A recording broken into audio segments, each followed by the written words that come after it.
Dans cette leçon, nous allons apprendre à utiliser la fonction explorateur de documents. Ouvrons un document assez conséquent. Bien sûr, ça n'a pas de sens si vous avez un document de 2 pages.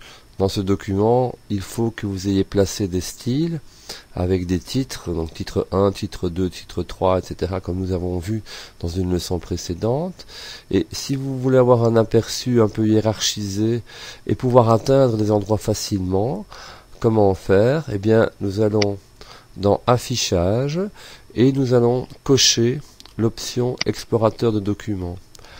Vous voyez ici que si vous déroulez, vous avez d'abord une hiérarchisation, bien sûr, de votre document. Donc vous avez une vue un peu plus schématique. Mais en plus, si vous voulez atteindre un endroit particulier, il suffit que vous cliquiez et vous allez vous retrouver directement à la page en question.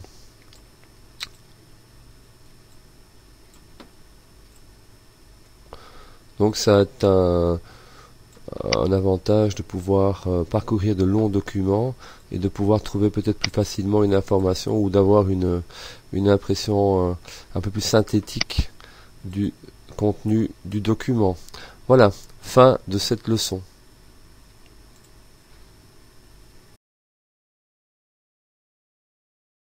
Dans cette leçon, nous allons apprendre à insérer un lien hypertexte vers une page web. Dans ce document, j'ai décidé de cliquer ici et de sélectionner une chanson du groupe anglais des années 60, les Yardbirds, et j'aimerais bien appliquer à ce titre de chanson une référence vers Wikipédia qui parle de cette même chanson. Comment faire? Je vais aller dans Insertion, et dans Insertion, je vais cliquer sur Lien hypertexte. Alors dans Lien hypertexte, je peux choisir éventuellement un document dans mon disque dur ou un autre emplacement dans le document, ça nous verrons plus tard, mais je peux aussi ajouter une adresse que je tape ici, une adresse web. OK.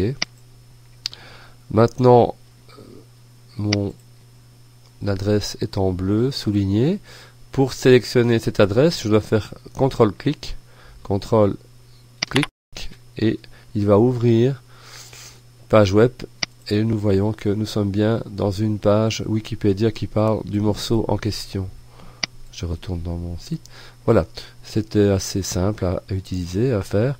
Bien vérifier évidemment que l'adresse est correcte avant de l'insérer. Fin de cette leçon.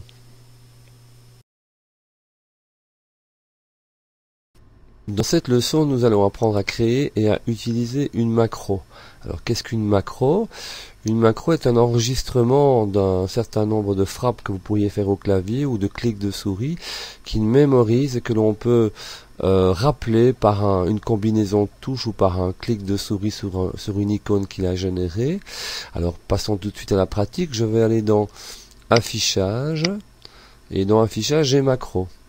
Alors, je vais enregistrer une nouvelle macro et je vais l'appeler adresse. Imaginez que j'ai envie de sauvegarder mon adresse professionnelle de manière à ne pas devoir la retaper dans tous les documents, et là je vais lui attribuer une combinaison de touches. Je vais prendre par exemple Alt A.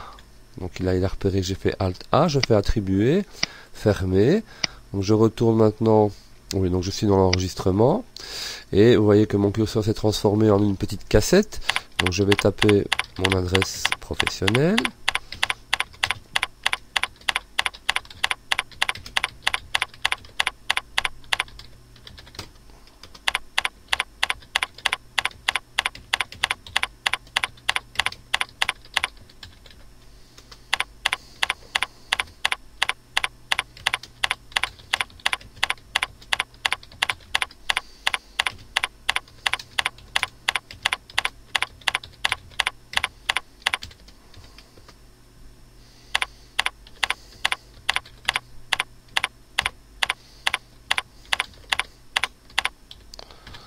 Lorsque j'ai terminé, je retourne dans macro et je mets arrêter l'enregistrement.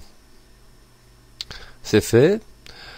Imaginons maintenant que je tape un nouveau document et qu'à la fin de ce document, j'ai envie d'attribuer, de mettre mon adresse professionnelle sans devoir la retaper. Il suffit que je fasse ma combinaison de touches, donc c'était bien Alt A, et vous voyez qu'apparaît l'adresse que j'ai tapée. Un simple exemple de macro, il y a moyen de faire des choses beaucoup plus complexes, mais vous voyez que ça pourrait éventuellement vous faire gagner du temps. Fin de cette leçon sur les macros.